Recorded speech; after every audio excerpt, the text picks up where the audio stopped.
Thank you very much, Dash. Here we are for the first game of Sunday's competition. My name is Clayton Captain Flowers Brains, and I am joined by the return of the prodigal son of esports himself, Mr. Joshua Jat Leesman, here on the desk. Thank you very much, Captain Flowers. It is good to be back, and we are right into Champ Select. All right, let's see what we're going to see banned out this time around. It's going to start off with an all-too-familiar tune on patch 9.13.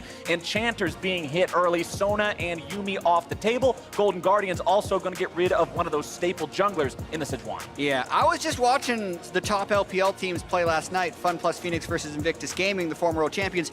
No one was playing Sona or Sejuani, so I do want to point out it's a regional difference, but also want to point out not that bad to ban against TL because Doublelift and Core JJ have played the Sona bottom lane twice and also not fallen behind on it, unlike everyone else, so smart ban. And we also got to see Team Liquid play with both Karma and Yuumi yesterday, having an absolutely incredible showing on a composition that ran 2 supports, 1 tank, and 2 carries. Won't get to see it here again today as the Karma is banned away. Jarvan also banned out. Golden Guardians paying a lot of respect towards Xmithy over here, trying to keep him off of those top-tier picks. Yeah, trying to keep him off his easy mode engagers, but it's going to be hard to keep him off of also the Skarner and the Olaf. I kind of hope we see a little bit more Olaf with how teams are trying to ramp up towards the end of the year, where they're wanting to play more early game and run through some of these other scaling compositions that seem to be taking root in the LCS here, but you never know if that's what Team Liquid's going to have to go for. Well, Team Liquid did decide to pay some respect towards the mid lane of Golden Guardians. It's the Anivia banned out, that trademark pick going back years and years for Froggen, and that leaves Golden Guardians open to pick up Tom Kench as their first pick here, wanting to go for some strength in the bot lane to start things out. Yeah, you never know what TL is going to end up picking against the Tom Kench. They have done a few lane dominant attempts, but it is hard to play all in against Tom Kench. I think they might be discussing right now, do we really want to go Xayah Rakan? Is there another power pick we can have here? Once you have the Xayah, you're almost certainly going with the Rakan. So it's just a matter if they want to lock that in now or try and get a power pick like an Aurelia right here. Well, it looks like the Rakan will be the choice. Give him a little bit of time to feel out what else their opponents are going to be locking in response. Of course, with the Tom Kench already picked up, it's not like they were going to be stealing Rakan away, but Golden Guardians, having banned out 2 of those S-tier junglers, will go for the 3rd one here in the Sylas, as well as completing the bottom lane with Varus. Yeah, Contract's very comfortable on jungle Sylas. I do think Olaf is a good pick into it if it's something Xmithy wanted to do. You can get some early invades off and actually beat him in pre-6 and post-6 fights, which is fairly rare. Still never know what we're going to see, though. Team Liquid's baiting the fans here a little bit, but there we go. That's the one I wanted to see. Both sides going to go bottom lane and jungle in the first half of the draft here. They tried to eliminate, as you said, those easy mode engaged junglers. Nothing much easier than pointing and clicking that R button to drag someone to their doom. Oh, man. You have probably cast more Skarner games as far as percentage of games casted than anyone else. I don't know how that Damn happened. Good feeling, sir. Do you just like sneak in, understand which teams are most likely to pick Skarner, make sure you're doing those games? Every time I run into Xmithy at any sort of party or celebration, I always say, good job on the Skarner. I want to see some more of that. And that's positive reinforcement. Yeah, exactly. We've got to support the things that we enjoy seeing here on the LCS stage, and I know what I like, my friend. And now we know what the teams don't like. Both of them going to be focusing on those solo lanes, as they are the only things left to pick up here. Gangplank banned out by Golden Guardians. They know what Impact is capable of doing on that champion. Team Liquid taking Kennen and Irelia off the table. Yeah, so many of the power picks actually banned in the 2nd phase of the draft. Aurelia and Kennen are 2 picks that are very often blind picked, but Golden Guardians trying to keep a little bit of their composition shrouded in mystery. I believe it will still allow TL to get that counter pick probably for the mid lane, but you never know. They've done a lot more to prioritize picks for Impact this year than really in any years past. Well, we're also going to see Akali taken off the table, so no ability for either side to play that assassin going into the back lines there, trying to find that burst damage. Team Liquid, 5 seconds left to make the pick. We'll see if they do leave that open for the mid lane counter pick. And yeah, that's going to be the play. Going to put Impact on that champion. We've seen so much of the Aatrox, just such a staple pick in the top side. Absolutely, especially with the Kennen ban, the one thing that really seemed to successfully push in the Aatrox in certain matchups, and it was the most picked top laner for Hauntzer, also tied for the most picked top laner for Impact so far this split. So not only is it a good pick for Impact, it's a denial pick against Hanser. Switching back and forth between... Okay! Now we are talking. So this is super interesting because the Talon is probably going mid lane for Frog, and he hasn't played it yet this split, but this means you would want magic damage. They don't take it. The only real magic damage they'll have in their team composition is the Sylas, or if FBI decides to go for some type of on-hit Lucian build with the Wit's End because he can get a lot of magic damage with his E. You could probably sneak enough magic damage in, but it is heavily pushing physical. And you know, when you're up against an enemy mid laner who is largely countered by the effects of Zhonya's Hourglass, you think about the Lissandra, but then you think, you know what? Today is not the day for Lissandra. Nope. It's Assassin versus Assassin, Dane versus Dane, Froggen versus Jensen in the mid lane, and I could not be happier. I'm excited. I love watching Jensen play LeBlanc. It just brings me back to the old days where he was on C9 and everyone would be like, is Jensen good or does everyone just camp mid lane? And I'd be like, it doesn't matter, he's 6-0. Like, clearly both things are good. So I wonder if we're gonna see some repeated support roams up into the mid lane, because I actually think Rakan is a more powerful pre-6 ganker than the Skarner, and because TL's bottom lane is so powerful, it could give them some room to roam and really get Jensen going. And talking about roams, my eyes are on Froggen with this Talon. I want to see how much Golden Guardians have practiced this pick.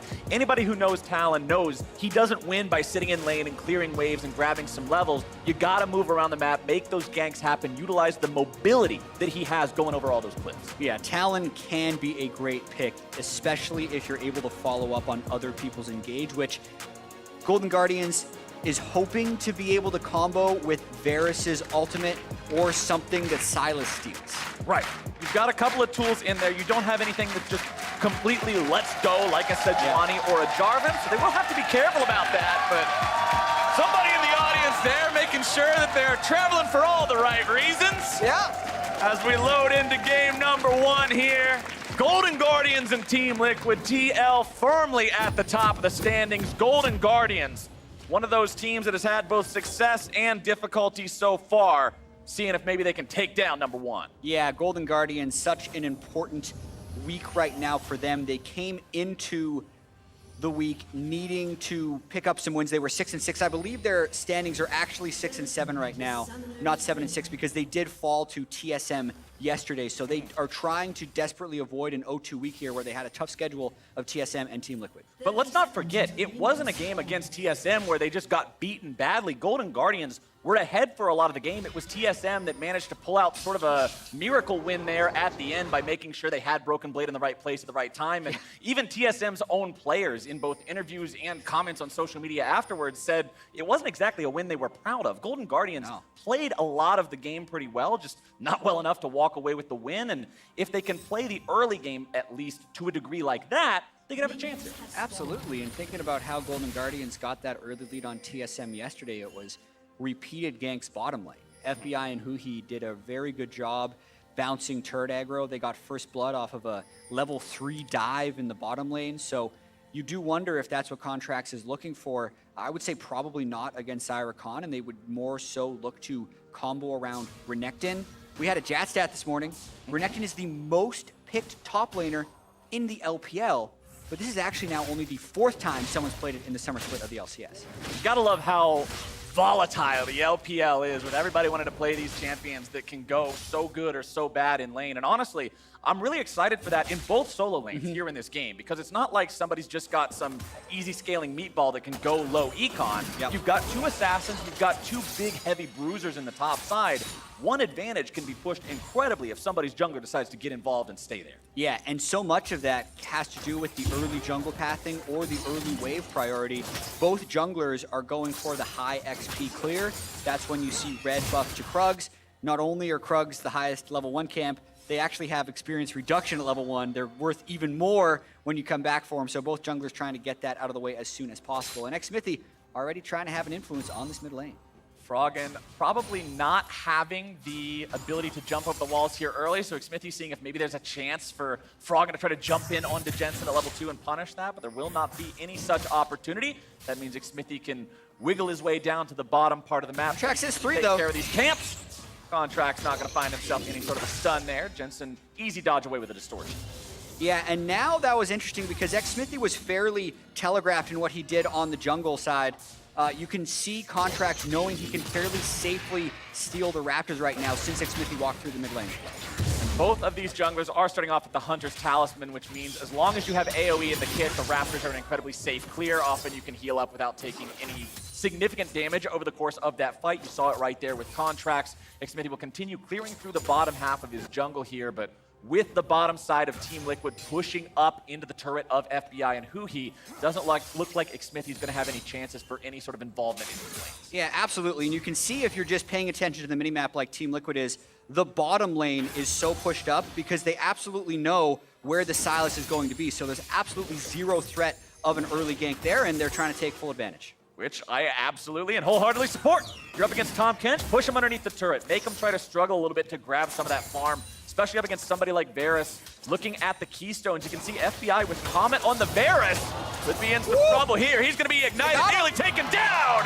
First blood over to Core JJ, burns him to ashes. Yeah, and that was a combination of great play by Core JJ and pretty sloppy play by the Golden Guardians. The wave was going to crash anyway.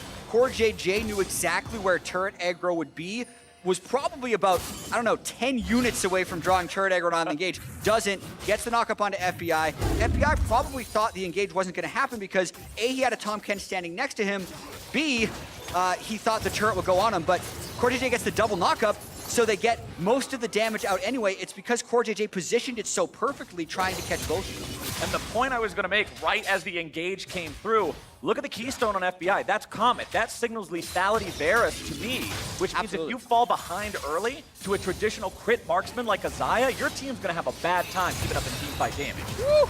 Mid lane Jensen, he's all right. The clone goes underneath the turret to make sure that at least something falls over in this fight, but he'll survive. No summoner spells expended. Haunter and Impact might be getting into yet another 1v1 here in the top side. Haunter's able to find plenty of damage here to start things off, but Impact may just have his number, forcing out the flash. Yeah, that was really close, and Haunter was wise to flash that since Impact would have been able to execute with a flash Q3. Huhi going in. Going in for this 2v2. Doublelift's going to be taken pretty low here. Huhi also going to be losing some health, but missing the tongue means Doublelift walks away. So close to getting an all-in there. I do talk about how sneakily powerful the Tahm Kench all-in is. However, here comes xMithi, flashless Tahm Kench. Skarner's making his way into the fight. Huhi's already gone. FBI trying to get himself away. It's a 1-for-1 so far. xMithi looking to escape Haunter as Impact also makes his way down into bottom lane to protect his jungler. It's a bloody one. Strong teleport usage for both top laners, and even if you have these two really great gank assist top laners, they both using their teleports bottom lane to deal with Doublelift and Core JJ, as well as what just seems like this Golden Guardians addiction towards ganking bottom lane, where Haunter basically ends up playing this 1v1 game, matching teleports bottom. But we're going to watch this one more time, and basically Huhi just sees he's going to be able to get the eat-off on a Doublelift, exhaust him to get slow, uses his stick skin at the right time, and puts down all the damage, and right there, he flashes too far to be able to get the Q. And I believe prior to the 9.14 patch, really all he had to do was flash on top of Doublelift, not past him, and the Q would just auto-hit. It has like a little... it's an arc. Yeah, it's like an arc in front of him as the tongue shoots out, so it actually would have been quite easy for Huhi to pick up that kill with a little bit more familiarity on Tahm Kench. Bit of a costly misplay there, but Golden Guardians are still keeping themselves within a couple hundred gold of Team Liquid. Contracts not yet level 6. You can say the same for xMithi. The Contracts and Haunter are going into enemy territory, capturing the Skarner Spire, setting down the control ward, and looking to take away that red buff. Froggen also rotating over to the back end of this red buff terrain, making sure he's there in case Team Liquid attempts to contest. Froggen will throw out the rake, but won't find a whole lot with it. Just the first half there onto Jensen, and Team Liquid will just concede that buff. xMithi now has the ultimate ready to go. Predator also armed here, seeing if maybe there's an opportunity to make a pull. Won't find it. And little stuff like we just saw there, as FBI takes a bunch. He's dead. Wow. Clean. All right, so there's little stuff that TL does in the top side that I don't think necessarily gets that much credit because it's hard to see, and that's how they deal with enemy jungle pressure, like the fact that they only gave up red despite there being a 3v2, and was still able to secure Scuttle. Then there's more obvious stuff like this, where they just see a kill where clearly FBI didn't think it was possible, otherwise he wouldn't have stepped up that far, and it was free. That kind of is just LCS and even Worlds level experience that Doublelift and Core JJ have that FBI doesn't. He has to wait for that wave to crash. That's actually the second death he's had where he needs to just sit near his turret because he is actually in kill range and doesn't realize it. Misplays from FBI adding up here in the early game. Team Liquid about a 1,500 gold lead up over the Golden Guardians. Doublelift losing a little bit of health down here, but considering he's still got the ulti on the Xayah, he's not too afraid. Core JJ does initiate, but because Doublelift's only half HP, they don't want to go completely ham down here in the bottom lane in the 2 versus 2. Also don't exactly have vision on where Contracts might be at the moment. Remember, both these junglers now level 6. With Sylas, it means so much because of all the different possibilities of ultimates he could steal. Sylas with a quickness from Rakan could be a very potent engage. And speaking of control, there's actually a ward right on top of Sylas right now that he's going to be clearing out. So they didn't have river control if we're looking at what Team Liquid had in the river, but they did know exactly where that Sylas was going to be. So that's one of the reasons they were able to play so aggressively. Looking at where everybody's measuring out here as we're about 9 minutes into the game, you can see small farm leads for Impact and Froggen in their respective solo lanes. Contracts also pulling ahead of Xmithy in the jungle here just a little bit, but bottom side, things are definitely coming up Team Liquid as they've already got all 3 kills for their team in that bottom lane. 2 of those onto Core JJ's Rakan, thanks to those Ignites burning away their opponents. But this is definitely a man that you're not too sad about having gold on, even if he is a support, because we've seen him make so many plays for the side of Team Liquid. Getting him online and just having him a little bit more capable of making those moves never feels too bad. And Core JJ knows exactly what to do with an early Sightstone. We watched him running through the jungle, but if you look at what he did with his 3 Sightstone wards, he got one there, there, and there. The 3 perfect bot side jungle camps. So they don't necessarily need river control because if he ever walks through that jungle, they'll know where he will probably be and they'll still have this spot up here covered. So using the kills to get the early Sightstone to then get the wards down, it's all about playing your advantages forward, and that's really how you become a great team. One of those moments where the AD carry says, all right, I would have liked to have the kills, but I guess I'll let it pass this time. Doublelift and Core JJ sitting comfortably down there. As we take a look back at the mid lane, Froggen's talent, I said in Champion Select, I want to see him get out of the lane. I want to see him find opportunities to roam. We haven't seen any of those yet. Almost level 9 here on this champion, so we'll have the maximum wave clear potential. Xmithy here in the bottom lane, seeing if maybe there's a play to make. Gonna clear out a control ward instead.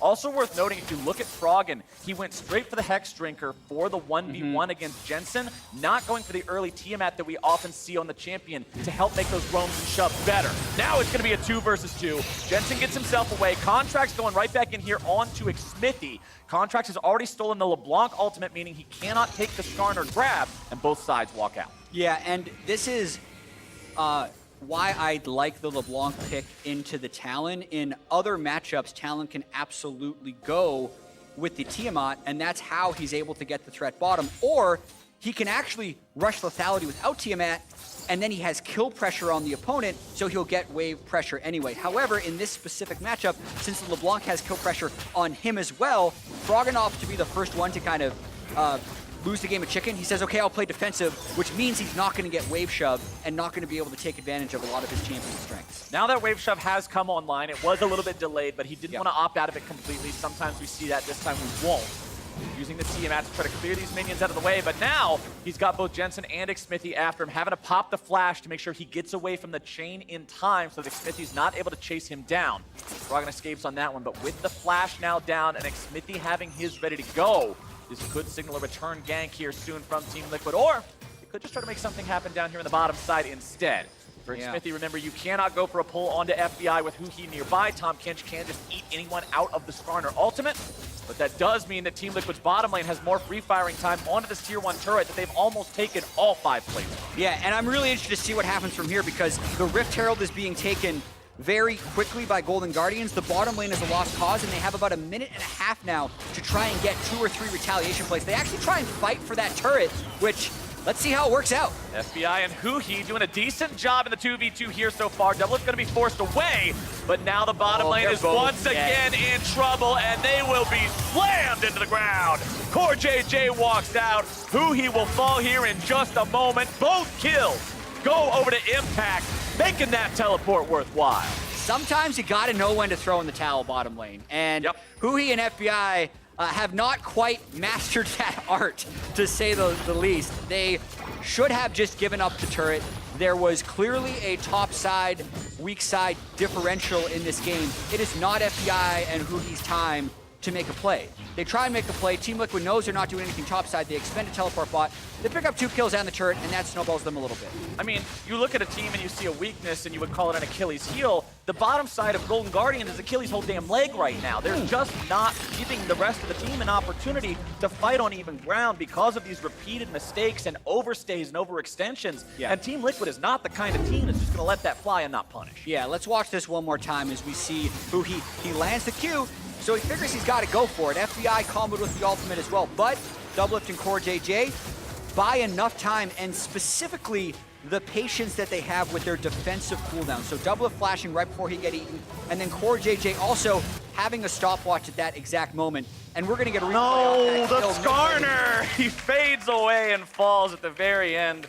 I was hoping at least if he was dead, we would come back in time to not have to see the violence, but Xmithie will fall there. Well, they did kill Froggen in the process, but Froggen got one back. It's a 1-for-1. Yeah, Froggen was at least able to find his revenge there, so a little bit of justice for the Golden Guardians. We'll probably see that one here in a replay after we finish seeing if the Golden Guardians can make a push here in mid lane, but it doesn't quite look like it. Nothing to really happen. Yeah, looking to see that replay again because Froggen and Hanser are playing quite well in this instance, and it is the 5-death bottom lane that's holding them down. That's mostly been the story of their split, which is why we've seen 2 different laners, but here they go.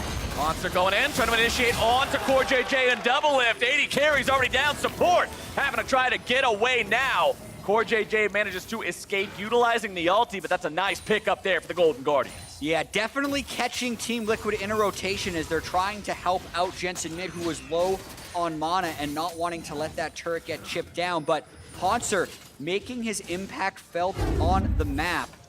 We're going to see the 1-for-1 from earlier right here. Xmithie pretty low when he goes for this, but does flash over the Varisi.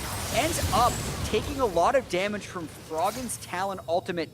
The Ignite and the Bleed barely taking him down into this one where the lack of river vision finally comes back to haunt TL a little bit. They had all those deep wards in the red side jungle, but didn't have them in the river, and Hanser sneaks up on him.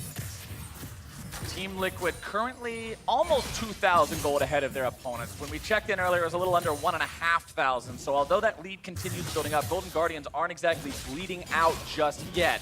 Looking at the inventory of Hanser, went ahead with the Phage, but now also has the BF sword to just build more towards the Spear of Shojin immediately instead of completing Black Cleaver first. Wants to make sure that he's got that cooldown reset capability to win out, not only in 1v1s, but also have a bigger presence in team fights. Yeah, I'm looking forward to seeing those guys try and duel in the side lanes. It's going to be very ultimate reliant for Hanser, especially once he does get that Spear of Shojin, and the fact that Impact has been able to pick up 2 kills with teleports allows him to get that side lane priority on the Aatrox. Froggen is flying around the map though. Froggen trying to do what he can to get into this bottom lane in time, but Impact's able to get back. Team Liquid communicating exactly where this Talon is likely to be, making sure they don't get caught off guard by this. One of the biggest counters to Talon is always going to be information. Contracts goes forward, but now he's rooted up. Huhi with a good devour, keeping him safe. Both of those Golden Guardians are going to walk away. A little bit worse for wear, taking some damage there. Core JJ and Doublelift doing a great job defending 2v4. Yeah, and trying to look ahead a little bit where this game is going. It's really on TL to pay a lot of attention to where Froggen goes. Froggen is at a point of power with the Tiamat to get wave shoved, 1 lethality item with the Moby Boots, where he can do the majority of a Squishy's health if he arrives, or be the difference maker in the bruiser 1v1 you'd see in the top lane. For the most part, Jensen did see him up top lane, but if he uses too many cooldowns, Froggen's going to want to come out, and that's why Xmithie is here. Froggen shows up immediately, and there is your counterattack. Xmithie chain CCing that enemy mid laner, nearly able to take him down. Contract's going to grab Jensen there too, and Froggen gets away. Golden Guardians turn around on the turnaround and manage to get themselves away with a 1-for-0 so far. More backups gonna be coming in. Doublelift trying to get himself around on this one as Core JJ barely's gonna escape. Xmithy doing the same. It's so many critical health bars, but no one's dead. That was actually really sweet. The counter game from Golden Guardians. Baits on baits. That was very close for both teams, and they're trying something else. This one might be pushing it. Contracts goes in, he gets a heal off the Kingslayer. He ends up just giving away 300 gold. That was just too ambitious. That could be said about many Golden Guardians plays this game, Captain Flowers. Too ambitious. And the ambition is contagious with these guys, because they just had one of them finally work out. They say, okay, Froggen, wait in this brush. We think there's a counter gank coming. That's why Contracts is here to also counter gank, able to kill Jensen on the runaway. And then this was a really close fight where both teams were kind of trying to go for other kills. Doublelift steps up, Contracts wants to go in. They know FBI is running through. He has the speed shrine. And specifically, you know, watch how well, and I'm going to end up saying this a lot every time I cross a TL game, how well Core JJ manages his resources. He always seems to jump away with about 50 health or have the perfect timing on stopwatch, and he just gets away on that one. People like to meme a lot about calculations in League of Legends. This is a man that actually makes them and makes them count. Flash going to be expended there, I believe. Nope, just going to be the distortion coming out from the LeBlanc over the wall. Both sides have expended plenty of summoner spells over the course of these past couple of fights, but Xmithy's one guy I'm looking at. Flash, Predator, Ultimate, ready to go here on the Skarner. Initiation potential is in the pocket of Team Liquid, but they've really got to respect Huhi. As long as that Tom Kench is ready with Devour, Skarner's engage potential is incredibly limited. Xmithy moving forward now. They've got the Skarner Spire captured, which means extra movement speed, attack speed, and pretty much infinite mana on top of that zone as well. Xmithy's still looking to make some sort of an initiation, but not going to find it. And watch FBI's Varus Qs. They're long cooldown spells. He's only landed one. The more he can poke, the more Golden Guardians will be able to fight. Nice chain of corruption with a stolen Skarner ulti, but now Team Liquid's looking to turn it right back around. Jensen's able to grab the first kill onto FBI. Who he gonna be taken down next? Haunter barely getting himself away. Impacted hot for Stoop, and the man's on a killing spree. Froggen's gonna do some fancy gymnastics, but are you fancy enough to get away from death itself? Yep, looks like it. Yep, he can jump over a lot of walls. But that fight was just a difference in coordination between Team Liquid and Golden Guardians. Liquid stayed grouped up around the Infernal Drake, and Guardians actually went for a fight before Poke had landed and also before Talon was in range to start the fight. So a huge win for Team Liquid here, taking the Drake, taking the fight, and probably taking the mid-turret. And Impact looking to take down Froggen up here. That was a long chase. Froggen eating a lot of damage, but Impact knows he can't go any further just yet. Mid lane tier 1 falls. That is the second turret of the game that Team Liquid has eliminated. And you can see everything about the gold difference, despite the undulations it has had, is nothing but red. Yeah, it is probably broken open for Team Liquid at this point, knowing how good they are at actually closing out games. Team Liquid actually has the lowest average game time of LCS teams, but looking at this fight, the big thing to point out is, look at Froggen. He's over here in the mid lane. That's not the time to fight, but we have FBI chunked down once again. Burning away, but it's actually a Relic Shield proc from Huhi killing a minion that heals FBI enough to live through the last tick of the Ignite. That's some support play right there.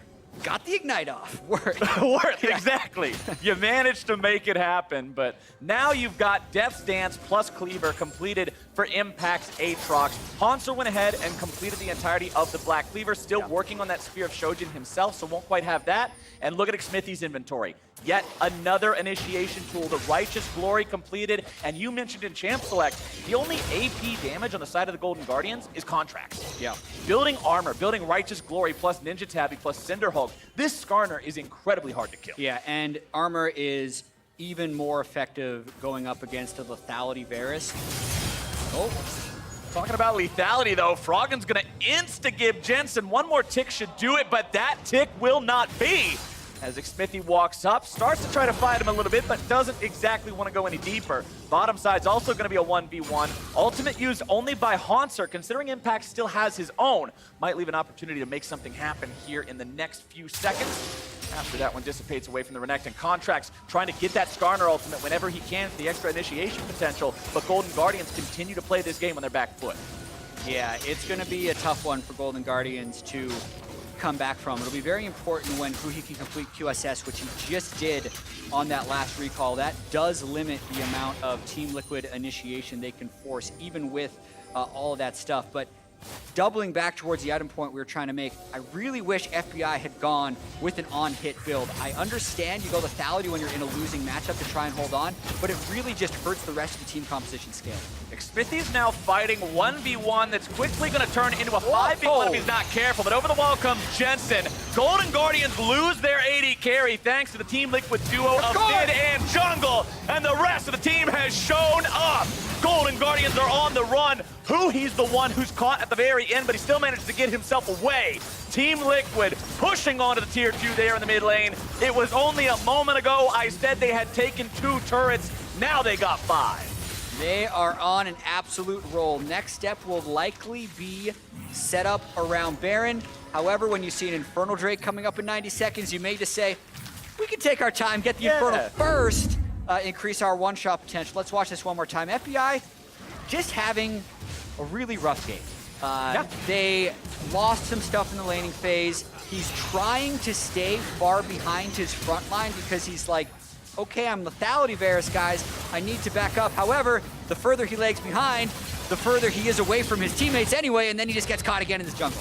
Monster jumping out here, trying to find a bunch of burst damage on to Jensen. He knows Jensen doesn't have an ignite. Jensen moved back and manages to get the kill with a cheeky stopwatch. Oh, man. That was a fun duel.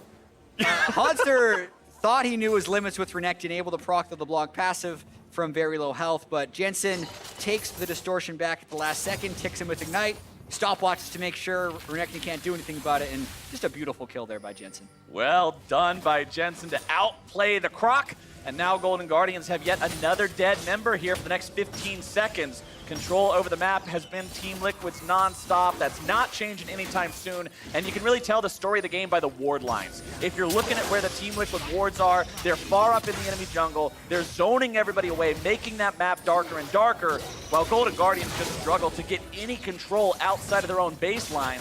And now Team Liquid is looking at that last remaining tier 2. Clear that off of the map, and then it's easy Baron taking time. Guardians going for a fight. Away.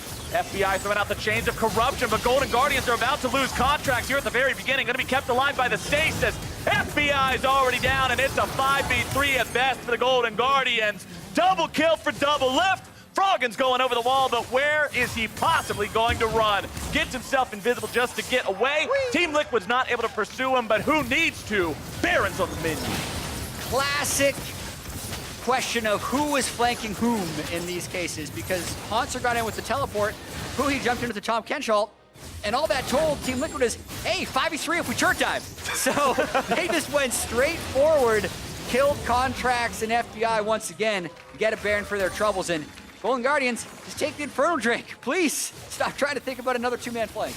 Golden Guardians will at least secure themselves an Infernal. One very thin silver lining on the dark cloud that is plays like this. Yep, so as you see, Tom Kench, Renekton, and Froggen all thinking about the flank, and they forgot about the rest of the team. Double and Core JJ know exactly where to go, make short work of the jungler and the AD carry, and then very easily kill the solo flanking Tom Kench. 1 and 10 for the bottom lane of Golden Guardians. Contracts 1 and 3 now on the Silas. Everything Team Liquid wants to happen is happening.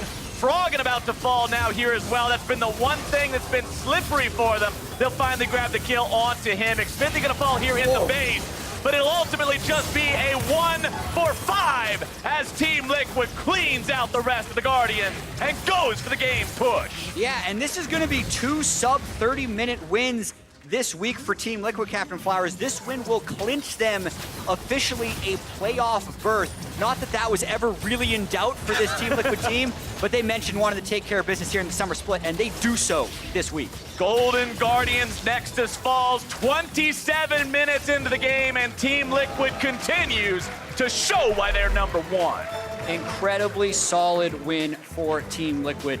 The strengths of Golden Guardians exist in their solo lanes. Team Liquid just held completely even though sometimes you could say with Jensen and Impact, let's try and play through those.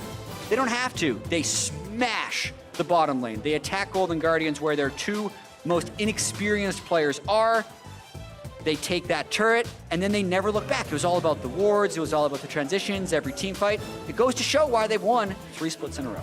That bottom lane difference just in 2v2 was one of the most stark that I have seen in a long time. It was just a pure outclassing on a mechanical level, on a decision-making level. Everything was in the favor of Team Liquid that time around, and FBI and Huhi are going to have some VOD review to do after this. Yeah, it is a tall order. I mean, you have the last year's worth of MVPs laning together. Double hip 2018 summer core to 2019 spring. It's impressive. That's why this Team Liquid team is first in the league. And they just keep getting better and better. It's true. Like, I mean, for the longest time, and Team Liquid was also a part of this, I feel like, when they first came together and started winning the first of their 3 splits in a row, they kind of fell into that same rut of the best North American team is also the slowest North American team that just wins by outscaling because they have better players. But this team has done such a good job of saying, no, we don't want to be that. We want to be better in the early game. They've refined and focused on having a better early game and a more decisive mid game, and I think it's working wonders here. And I think that's really important to talk about because they are playing faster. They don't need to draft faster, which is kind of a cool thing. You look at the composition they played yesterday, it was a bunch of shielders and tanks. Old Team Liquid, you'd think, oh, this would be a 42-minute snoozer. And while the game was boring because it was low kills, they still won in under 30 minutes. Right. And then in this one as well, it's not like they picked this overwhelming amount of Caitlyn early game power. They just won fast because they've been working on playing clean. Right, we didn't need to see 5 items on the Xayah for the Nexus to explode. Team Liquid had a very convincing one here today, and for more on it, Pastry is standing by for an interview with Team Liquid's Dane in the mid lane. Take it away. Thank you very much. Yes, I am here with Team Liquid's Jensen, as TL have officially been the first team to clinch playoffs for summer 2019. I can tell you really thought about it a lot before this match. I want to ask you, though, about the mid lane matchup there, because we've seen a lot of not so exciting stuff, but LeBlanc into Talon. Can you tell me about that matchup and kind of your thoughts on it? I've never really played this matchup before. I played it a bit in solo queue, but I thought it just makes sense because Talon is an assassin that wants to go in, and then once he jumps in, LeBlanc can kind of counter that, and we have Skarner too, so it's really hard for Talon to do anything in team fights, so it was just a pick that made the most sense to me. You can tell that Team Liquid's kind of been doing a lot of different experimentation, kind of really ramping up, still holding into that first place, but as someone that has now won a championship and is kind of making another leap into playoffs, is the season that different for you now that you've already won? Yeah, I mean, I don't know. I would say I put a lot more weight on regular season in the past, but now I'm mostly just thinking long term. Like, I'm not like, it's not that I don't care about the regular season, it's just I don't put as much weight on it. Like, I don't care if we have like super good standings. I care more about like the long-term growth of the team and just making sure that we're able to play, any sort of styles, even if it means experimenting a little bit and trying some new stuff and, losing a few games because of it. So yeah, mainly just focusing on playoffs now. And with that focus onto playoffs, now clinching a berth, at least into the top 6, and of course looking for that bye, who do you think is going to be your biggest challenge kind of ending through the season and then moving into playoffs? That's a tough question. I'd probably say ourselves. I don't really think any of the teams look super amazing right now, so it's hard to say. I mean, usually TSM does pretty well towards the end of the season, and same with C9, so those are always 2 teams that you kind of look out for, but right now, I don't really think there's any team that really challenges us too much. That's a good answer. Thank you so much for talking to me. Congratulations on the win today. We're going to throw things back now to wrap it up at the State Farm Analyst Desk. Thank you very much. Pastry time. Team Liquid, the first to clinch a playoff spot, although, as mentioned by Jat, that was really never in question when it comes to our defending spring split champions, but they've done it. They're in, and they do it with a victory over the Golden Guardians, one of our bubble teams, right, trying to make it into that final, 6th playoff position. So I want to dive into draft because a few interesting things happened here. Number one is that we had the double assassin mid lane matchup. But perhaps more peculiar would be that Tahm Kench first pick that you would attribute to the old version of Golden Guardians. Yeah, the old Golden Guardians would have Deathly and Olay play safe in the bottom lane and specifically run Varus and Tahm Kench. This was their bread and butter, and suddenly now you're running the exact same bottom lane with the guys that you're trying to camp, that you wanted them to be a lot more aggressive like we saw yesterday. So is there a chance they forgot that they were playing with FBI and Huhi instead of Deathly Olay here? Because this would have worked if it was the other bot laner. Well, it's also, they might have forgot that there was a Skarner that they were playing against as well. You heard Jensen in the interview saying, like, I was surprised, like, you know, he picked Talon when we had Skarner, so it's kind of hard for him to do things. And we saw that yesterday as well when the Zed, people keep picking assassins into Skarner. It's super solo lane focused. Renekton, Talon, this is like go solo lanes forever, never touch bottom lane. So it was so bizarre to see the attention go towards the bottom lane. I think that's what makes it more peculiar, right? Okay, fine. You threw us a curveball in draft. You're not drafting for winning bot lanes anymore. But as long as you play towards that, then it's going to make perfect sense. No, not what happened. All the attention goes to the bot lane, as would be expected of these teams from the outset. And of course, when you're looking across the rift at Core JJ, Doublelift, and Xmithy as the three that you have to challenge in the bot lane, you are quite literally doomed. Well, not only did Core JJ and Doublelift find multiple solo kills in the bottom lane, in fact, most of the attention in the bottom lane was given by Xmithy and not from Contract. So the jungler from Team Liquid was much more involved. This would have been really nice. This could have actually turned a lot around for Golden Guardians if the Tongue Lash would have connected. In fact, I don't even think he needed to be this aggressive at this time. He might have been able to wait a little bit. Yeah, that does sting, right? Because it's a minor mechanical thing, and that you mentioned, if that kill does go over to them, it could spell a very different early game for Golden Guardians. But here's the return for TL, Xmithy, and Core JJ putting in work here, trading the 1-for-1. Well, so this is you know, one of the problems I was having with their bot lane was you picked a defensive bot lane, but then they kept taking fights. You know, like they're going aggressive in these. So it's not like, oh, we're getting a ton of resources. It's like you're not playing to your wing conditions. Here, your entire team, all three other members were on the Rift Herald, and you take an all-in. Yes, it's right in front of your turret, but the turret has no Turret's HP. got no HP. So, of course, the TP comes in, the roam's coming down, Jensen still had an inside track on Talon if he was even needed, and you're fighting to the death to protect the turret. You're not playing weak side of the map at all. You're fighting like you're going to get all the resources. So sack that turret, let the Rift Herald go top lane, and just make it a trade as opposed to trying to hold on That might to be it. an indication that this bottom lane really just demands attention non-stop, and they're going bottom just to try to make sure that this doesn't happen. And they weren't, I don't know if they were demanding it in game in terms of communication, not but that way. But they were playing like it, like that's their only play style is if you trade with me, I'm going to hit you back. And that seems to be the only way that they can approach the laning phase, which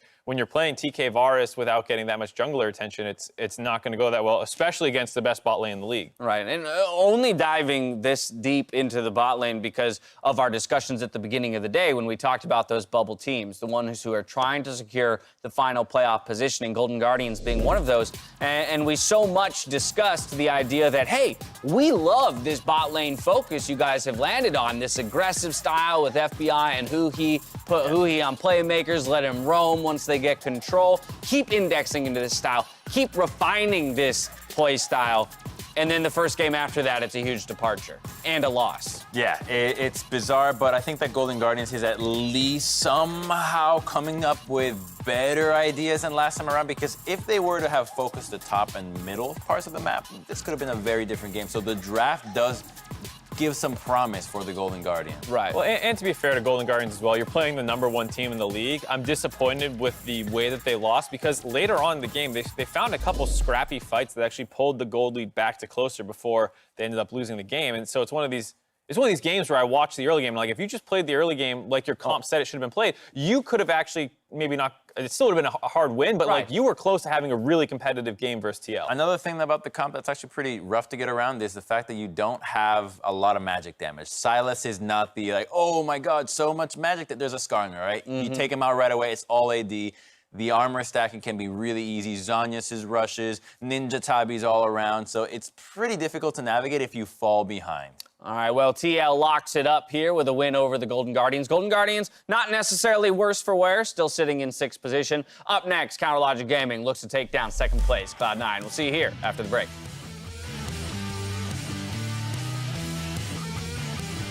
Have you guys bought any gamer girls?